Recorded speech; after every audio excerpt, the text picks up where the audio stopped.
Hai semua, jumpa lagi di YRV Project. Hari ini YRV kembali hadir. Kita akan berbicara, kita akan membahas tentang program-program yang berkaitan dengan guru penggerak. Nah, pada sesi ini kita akan bahas tentang peran komunitas praktisi sebagai strategi pengembangan profesional guru. Apa itu komunitas praktisi? Komunitas praktisi itu pada dasarnya adalah strategi pelengkap bagi pengembangan profesi yang berkelanjutan. Nah, konsep komunitas praktisi sudah banyak diterapkan di berbagai profesi dan penting pula diterapkan oleh para aktor utama dalam pendidikan. Dalam hal ini adalah guru, kepala sekolah, dan pengawas sekolah. Nah, komunitas praktisi ini diawali dengan adanya kegelisahan yang sama di antara guru-guru, di antara kepala sekolah, berkaitan dengan praktik baik apa yang akan mereka lakukan. Tentu praktik ini bertujuan untuk meningkatkan secara kualitas pembelajaran yang ada di minimal, yang ada di kelasnya, kemudian di sekolah maupun di lingkungan yang lainnya. Nah, apa yang menjadi tujuan daripada komunitas praktisi ini? Yang pertama adalah bagaimana mampu mengedukasi anggota dengan mengumpulkan berbagai informasi yang berkaitan dengan masalah dan pertanyaan tentang praktik pembelajaran yang ada. Nah, anggota-anggota di sini itu adalah mereka merumuskan masalah, merumuskan pertanyaan tentang apa sih kegelisahan yang mereka hadapi. Kemudian dari masalah-masalah ini mereka akan yang kedua itu memberi dukungan pada anggota melalui interaksi dan kolaborasi sesama anggota.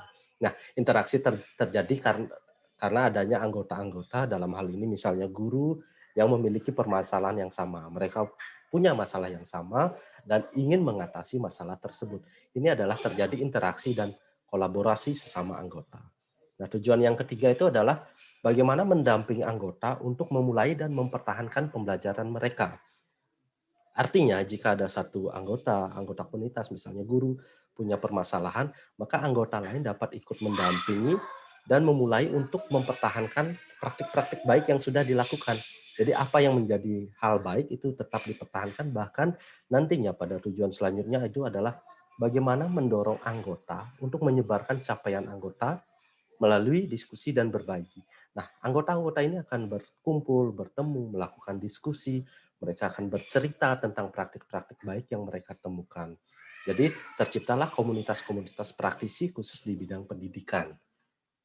Yang kelima adalah mengintegrasikan pembelajaran yang didapatkan dengan pekerjaan sehari-hari. Artinya apa yang diperoleh atau apa yang dilakukan melalui praktik baik, diskusi, kemudian itu bisa diintegrasikan kepada pembelajaran mereka atau diintegrasikan kepada kelas tertentu berdasarkan permasalahan yang sama.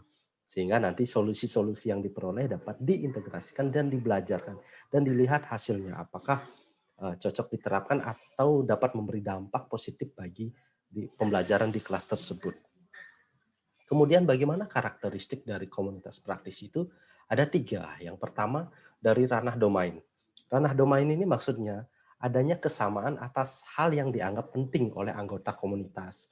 Misal, hal dianggap penting itu adalah adanya tujuan yang sama, kemudian identitas, minat, latar belakang, nilai yang dipercaya, keresahan tentang suatu isu atau persoalan bersama.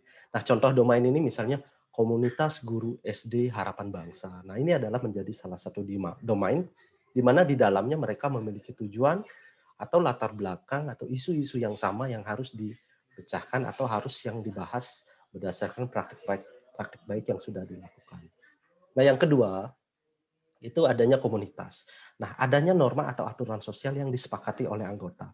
Nah, ini penting dalam sebuah komunitas tersebut, misalnya saling menghormati antar anggota, kemudian keinginan untuk berbagi, niat baik saling mendukung, interaksi yang rutin, terbuka untuk saling bertanya, dan niat baik untuk saling mendukung dan berkontribusi. Nah, contohnya misalnya di komunitas SD Harapan Bangsa tersebut, mereka sepakat melakukan pertemuan 2 minggu sekali untuk berbagi cerita praktik baik. Jadi di dalamnya sudah ada interaksi yang rutin, yaitu pertemuan setiap 2 minggu sekali. Nah, yang ketiga itu adalah karakteristik yang ketiga adalah praktik. Adanya pengetahuan yang dikembangkan, dibagikan, dan dipelihara sebagai hasil dari kegiatan komunitas praktisi. Contoh, informasi, hasil pembelajaran, pengetahuan yang dibagikan, alat bahan, pembelajaran, atau hasil-hasil dokumen. Artinya, praktik-praktik baik ini kemudian didokumentasikan baik dalam foto ataupun dalam video pembelajaran, sehingga dapat disebarluaskan dengan mudah dan dapat diakses secara umum. Misalnya ketika video pembelajaran tersebut diupload di YouTube, kemudian itu akan mudah diakses bagi anggota-anggota yang lain.